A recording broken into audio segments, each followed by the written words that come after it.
पारू या मालिकेच्या आजच्या भागात आपण पाहणार आहोत.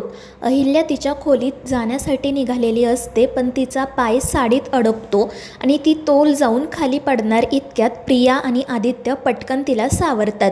ते सगळेच जण खूप घाबरलेले असतात. तर अहिल्या हसतच त्यांना सांगते की काळजी करू नका, मला चक्कर आलेली नाहीये, तर फक्त माझा पाय साडीत अडकला.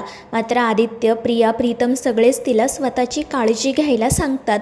मात्र अहिल्या हसतच म्हणत असते की आता माझी सून आली आहे म्हटल्यावर मला कशाचीही काळजी नाही. आता एकदा का माझी मोठी सून आली की मी सगळा कारभार माझ्या मुलांच्या आणि सुनांच्या हातात सोपवणार आणि मी मस्त रिटायर होणार. पण प्रिया म्हणते की अजिबात नाही अहिल्या मॅडम, आम्ही तुमचा त्रास इतक्या लवकर कसा कमी होऊ देऊ. आणि ते ऐकून सगळेच जण हसू लागतात आणि मग प्रिया अहिल्याला घेऊन तेथून निघून जाते. मात्र त्याच वेळी दुसरीकडे एक माणूस एका बाईला भेटण्यासाठी आलेला असतो. ती बाई त्या माणसाला अहिल्याचा फोटो देते आणि सांगते की या बाईला संपवायचं आहे आणि त्याचसोबत एक फाईल देत म्हणते की यात सगळी माहिती आहे. तर तो माणूस रागातच अहिल्याच्या फोटोकडे बघत म्हणतो की अहिल्यादेवी, आता मी तुम्हाला जिवंत सोडणार नाही. आणि मग तो त्या फोटोला आग लावतो. त्यानंतर मग दुसऱ्या दिवशी सकाळी अहिल्याने प्रेस कॉन्फरन्स बोलावलेली असते. सगळे पत्रकार किर्लोस्कर बंगल्यावर आलेले असतात. घरातील इतर सदस्यसुद्धा आलेले असतात. आणि मग त्यानंतर अहिल्या त्या ठिकाणी येते. ती सगळ्या पत्रकारांचं स्वागत करते आणि मग त्यानंतर आश्रमाला आणि शेतकऱ्यांना देणगी देते. ते सगळे लोक अहिल्याचे आभार मानत असतात आणि तुमच्या पैशांचा योग्य वापर होईल अशी तिला ग्वाही देतात. तर अहिल्या म्हणत असते की उलट आम्ही तुम्हाला मदत करू शकतो, हे आमचंच भाग्य आहे. आणि मग त्यानंतर पत्रकार परिषदेला सुरुवात होते. परंतु त्या पत्रकारांमध्ये तो माणूस देखील असतो ज्याने अहिल्याला मारण्याची सुपारी घेतलेली असते आणि तो हे सगळं काही बारकाईने बघत असतो. त्यानंतर मग ते पत्रकार अहिल्याला वेगवेगळे प्रश्न विचारू लागतात आणि त्यातील बरेचसे प्रश्न प्रीतमच्या लग्नाविषयीच असतात. आणि त्यावर उत्तर देताना अहिल्या हसून म्हणते की आम्हाला सगळ्यांनाच हे लग्न अतिशय साध्या पद्धतीने करायचं होतं, म्हणून आम्ही ते कोणताही गाजावाजा न करता घरगुती पद्धतीने केलं आणि माझी सून माझ्या भावाचीच मुलगी आहे. आणि मग त्यानंतर ती प्रीतमला आणि प्रियाला बाहेर बोलावते. मात्र त्या दोघांच्या पुढे पारू चालत असते आणि त्यामुळे पत्रकारांचा गैरसमज होतो की पारूच नवीन सून आहे. मात्र त्यावेळी दामिनी पारूवर ओरडते आणि तिला म्हणते की तू इथे काय करतेस, तुला तुझं काम नाही आहे का, जा निघ इथून. त्यामुळे सगळेच जण तिच्याकडे रागाने बघू लागतात, पण दामिनीला काही फरक पडत नाही. तर पारू खाली मान घालूनच तेथून निघून जाते आणि मग प्रिया सगळ्यांच्या समोर येते. अहिल्या सगळ्यांना प्रियाची ओळख करून देते. सगळेजण प्रियासाठी टाळ्या वाजवतात, त्यामुळे तीसुद्धा खूप खुश होते. आणि मग त्यानंतर पारू त्या सगळ्यांसाठी ज्यूस घेऊन त्या ठिकाणी येते. अहिल्या पत्रकारांच्या प्रश्नांची उत्तरं देत असते आणि मग ती त्यांना सांगते की माझं बोलून झालं आहे, तुम्हाला जर काही प्रिया प्रीतमला विचारायचं असेल तर तुम्ही विचारा आणि नाश्ता केल्याशिवाय जाऊ नका. आणि मग ती तेथून जाण्यासाठी निघते. तर ज्या माणसाने अहिल्याला मारण्याची सुपारी घेतलेली असते तो त्याच्या मागे बसणाऱ्या एका माणसाला इशारा करतो आणि जेव्हा अहिल्या तेथून जाण्यासाठी निघते तेव्हा तो माणूस अहिल्याकडे जात म्हणतो की अहिल्या मॅडम, मला तुमचा आशीर्वाद घ्यायचा आहे. तर अहिल्या म्हणते की आशीर्वाद आहे माझा, पण तो माणूस म्हणतो की नाही, मला तुमच्या पाया पडायचं आहे. आणि अहिल्या नकार देत असूनही तो अहिल्याच्या पाया पडण्यासाठी जातो. पण जेव्हा तो खाली वागतो तेव्हा तो पटकन त्याच्या खिशातून गन काढतो आणि अहिल्यावर रोखतो. आणि पत्रकार परिषदेमध्ये घडलेला हा प्रकार बघून सगळ्यांच्याच पायाखालची जमीन सरकते. सगळेजण खूप घाबरलेले असतात. नेमकं काय घडतंय हे कोणाच्याही पटकन लक्षात येत नाही. आणि त्याच वेळी ज्या माणसाने अहिल्याला मारण्याची सुपारी घेतलेली असते तो पटकन पारूच्या हातून ट्रे ओढून घेतो आणि त्या माणसावर फेकतो, जेणेकरून त्या माणसाच्या हातातील गन खाली पडेल.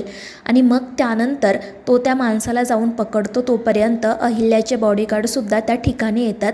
सगळेजण त्या माणसाला ताब्यात घेतात. तर आदित्य, प्रीतम पटकन अहिल्याला आणि प्रियाला घरामध्ये पाठवतात. मोहन पोलिसांना कॉल करून त्या ठिकाणी बोलावून घेतो.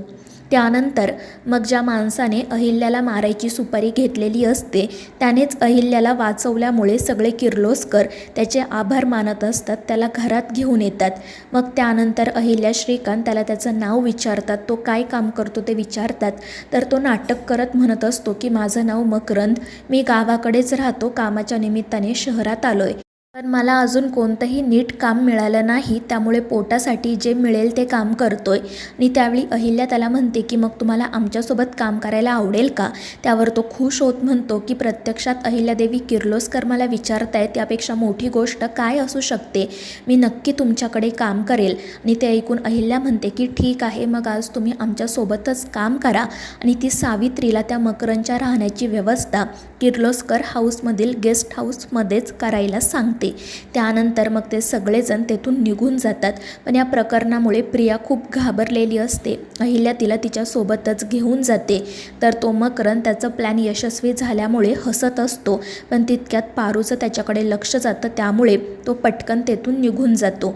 दुसरीकडे प्रिया खूप घाबरलेली असते, रडत असते. अहिल्या म्हणत असते की तू एवढी का घाबरली आहे? तर प्रिया म्हणत असते की अहिल्या मॅडम, आज जे काही घडलं ना त्याचा मला खरंच खूप मोठा धक्का बसलाय. असं वाटत होतं की क्षणात सगळं नाहीसं होईल. पण अहिल्या तिला समजावते की प्रिया एवढं घाबरून नाही चालणार.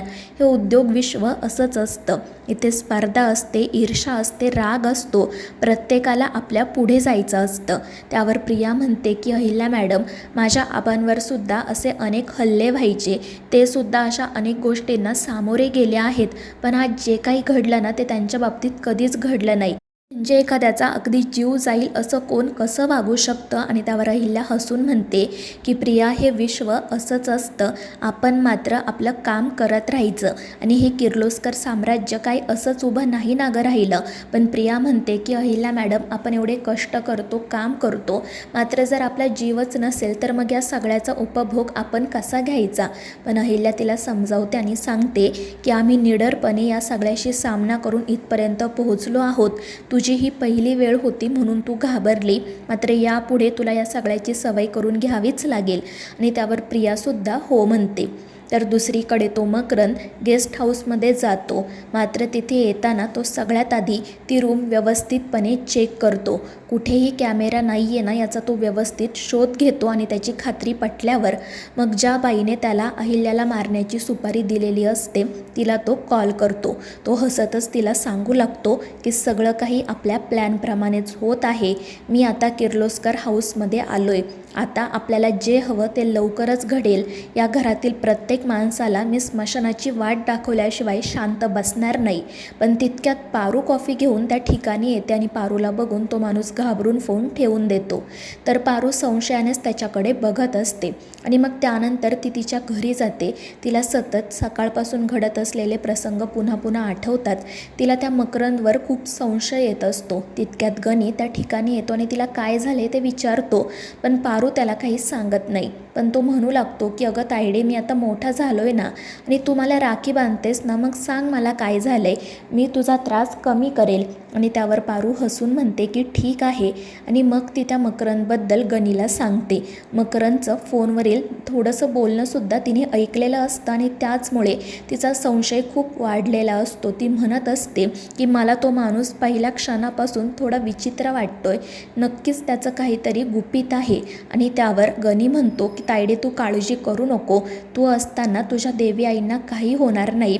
मात्र पारूला अहिल्याची खूप काळजी वाटत असते. तिला माहिती असतं की हा आलेला माणूस नक्कीच काहीतरी संकट घेऊन आला आहे. तर मित्रांनो, या मालिकेच्या पुढील भागांच्या अपडेटसाठी आपल्या चॅनेलला सबस्क्राईब करा.